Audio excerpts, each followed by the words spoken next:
morning. Thank you, Renee, for that absolutely perfect segue.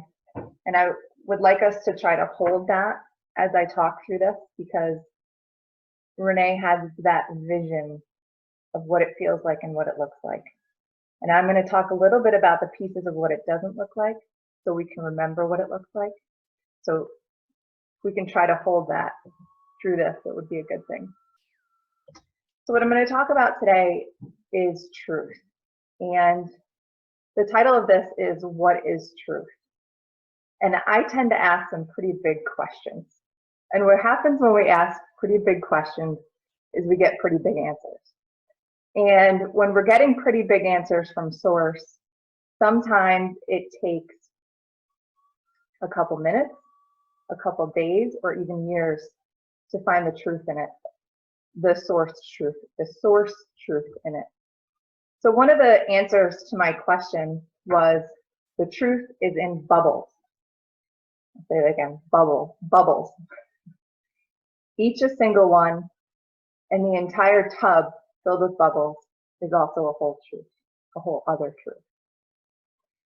So throughout this, you're going to see me ask a lot of questions over the next few minutes. What do we do when we don't know? We can ask Spirit. We can seek guidance. And we don't always have the immediate answer to what is truth. We came to the planet during this time, such an interesting time. And when you turn on the news or you look at social media, it's clear that we're not in Kansas anymore, said the great Dorothy. Dr. Joe Dispenza says that we're going to start to see paradigms start to collapse because they can't sustain themselves in this new era. So why is this? Because the great news we don't ever hear about is that we've changed. We're more aligned to this light and to love. And before I go into the nitty-gritty on this, I want to say I'm excited. I see this turning out really well, and I'm excited for the new collaborative system that the generations at this time on our planet are going to unveil.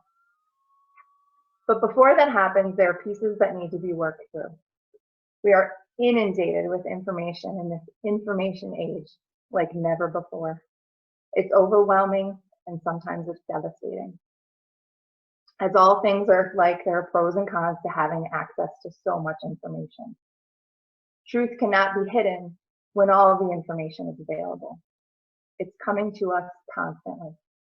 Social media, major news corporations, truther communities, conspiracy theory groups, and lots of other sources of information are being put up on social media by our neighbors down the street.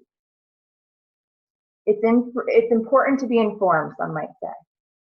But what does this actually mean, to be informed? What are we being informed of? Who is informing us? Who is speaking the truth? What is the truth? How do we know? And how do we know what to trust? Some say, well, trust what you resonate with, what feels right. I don't know about you all, but what resonated for me 10 years ago and what felt right is completely different than what resonates for me now. How do we really know? It makes me think of the telephone game, where an event occurs and she tells him and he tells her and so on and so forth. And by the time I receive the information, it's so distorted from truth or what was originally said. How could I base any decisions on it? I think of just interactions that I might have with someone. What I communicate about my perception about that interaction might be completely different from the person I communicated it to and what their perception of the interaction was. It goes back to my favorite saying, that my truth doesn't have to be your truth, and that's okay. We're all little bubbles. It's never something we need to war over, compete over, or argue over, because our specific lens of perception is framed from our upbringing, our experiences, and our beliefs. So what may completely feel like truth to you might completely feel false to me. Does that mean it's not truth? No. It's that person's truth or a version of the truth. This planet is so amazing because we get to be individuals. We get to be different. We get to have different likes and dislikes and preferences. I remember teaching this to first graders when I was a young school counselor. But sometimes as adults, we need reminders too. Children are some of our greatest teachers. We are all different, and that is okay. How boring this planet would be if there was no contrast, if we all looked the same, thought, and believed the same thing. But this isn't necessarily a talk about tolerance. It's one of truth. But then again, is tolerance a truth? Another question. That doesn't really feel right either. Why should we have to tolerate each other? Maybe truth is about celebrating each other, even if we disagree. So the amazing paradox in all of this is that even though we are separate, one of the greatest ascension teachings is that we are both separate and one. That in my own little bubble, do I not only affect me, but I affect the entire planet. The virus going around is a major visual of how connected we are on this planet. The internet is another example, how fast some of these stories and theories have spread. But we have to ask, where does it start? Who is telling the truth? What is accurate? What kind of documentation can be trusted? Can these websites that claim to debunk conspiracy theories be trusted? Am I saying they're all wrong? By no means. Am I saying there's no corruption? I'm not saying that at all. I think we're at a point where we know that to be part of the truth. I don't know how many of you are science and research geeks like me, but a lot of peer-reviewed science does not make it to mainstream media either. So some versions of truth are never even communicated on a large scale. Look at what we thought to be truth 1,000 years ago that has been proven to no longer be true.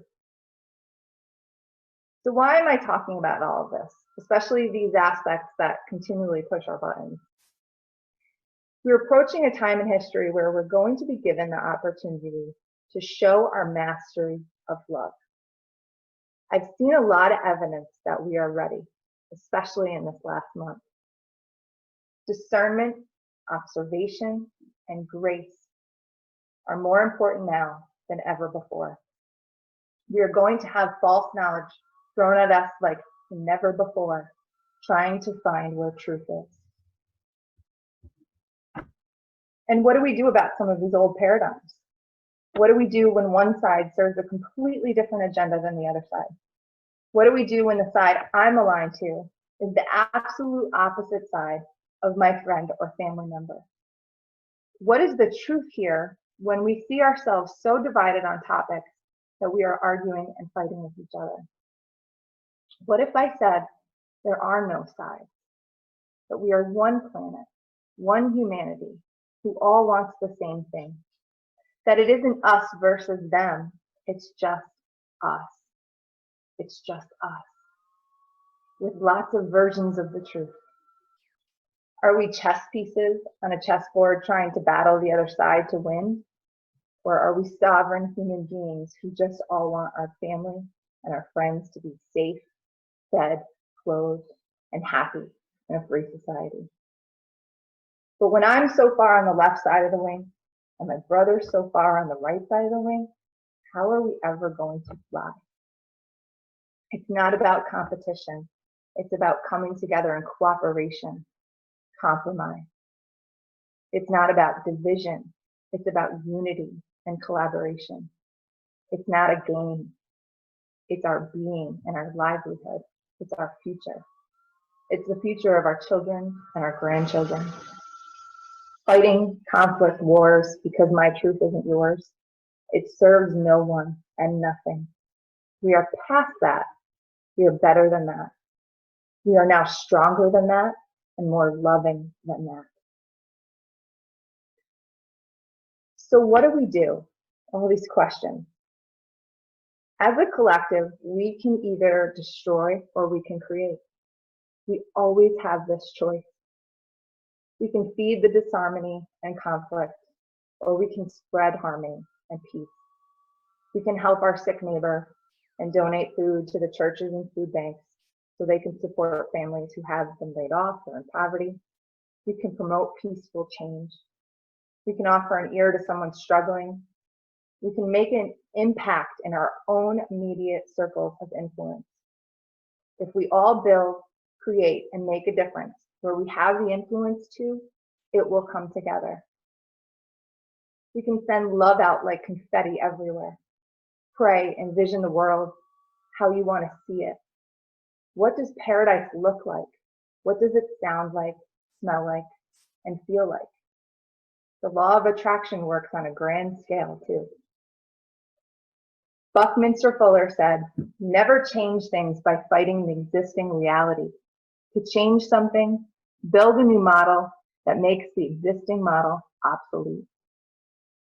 Think of the most successful businesses and what they do when they no longer have demand for a certain product. They don't crumble and go under and divide and conquer. They rebuild and they build a new product. They create. When new systems are needed, it's a call and a time for peaceful collaboration. There's so many wonderful people in our society right now doing just that. Just because we don't hear it in the news doesn't mean it's not happening. What else can we do? When we see something and we don't have an immediate way to control or influence the change, we can send it loving energy and pray. A lot of what we do here at the Institute. Spiritual teacher Greg Braden has one of the best techniques I've ever seen, and I use it all the time. We can bless the perpetrator, the victim, and the witnesses. The perpetrator, for they don't often know what they do, like Jesus said. Even those who are in jail for crimes, send them love. I've worked with many children who grew up and ended up in jail. And if you knew and saw the horror that they experienced as children, you would understand their truth. It's never black and white. So Greg said, bless the perpetrators. They need our help and love too. They are still us. It's not them, it's us. Bless the victims that were harmed and bless those who had to witness. And you may have been the witness. When we're watching the news, we are witnessing. But watching it and holding it, anger about it, is only going to harm us. Diana mentioned this the other day in her guided meditation. It's like the Buddha holding on to anger. Like the Buddha said, holding on to anger is like having coal burn in your belly. It only harms you. And this is why forgiveness is so important. If you aren't used to sending love to a perceived enemy, this can feel awkward at first. But over time, we meld into the feeling that there are no enemies. There is no them. It is just us. Even though we're trying to stop or change, it's still us. Does this mean we sit by complacently and be a victim? No, by no means. Defining boundaries is a part of life. But war doesn't have to be, both inside of us and outside. Rashid Ogunlaru said, "We are one at the root, and we just part at the branch." The same old thing is the same old thing. What we've been doing for the last thousands of years is not going to work anymore. The part of the individual has never been so important to the part of the whole than at this time in history. We are connected like neurons in the brain. We could only see the energy that tied us together. So how do we move forward? By not destroying and tearing down, but by creating and building new so that the old has something to switch over to. Change is hard, but we came here for this. We are ready for this, and we are prepared for this. What we do as individuals determines how this plays out as a collective. It's all going to be okay, because people are good, and people are loving, and people want safety for their children, and they want some peace. Let's be the generation that breaks these destructive cycles. Let's create the new paradigms together. It starts with me, It starts with you, and then it extends to all of us. The truth is unity, and the path forward is love, living and standing in truth, and living and standing in love. And where we don't love, this is shown to us every day in our interactions, our beliefs, and our convictions. It's shown to us at night in our dreams, working to let it go, to forgive, to love. And I'm not preaching this to you, I'm surviving this overhaul with you. I know how hard it is. And some days it's too hard. But then we get back up on this path that's always inside of us. It's like riding a bike. We practice, and one day there will be mastery. And we will be smiling at the fruits of our labor. So if truth isn't black and white, if it encompasses the colors of the rainbow and every perspective, every point of view, every dimension, every aspect of ourselves we've not come to know yet, then the higher versions of ourselves,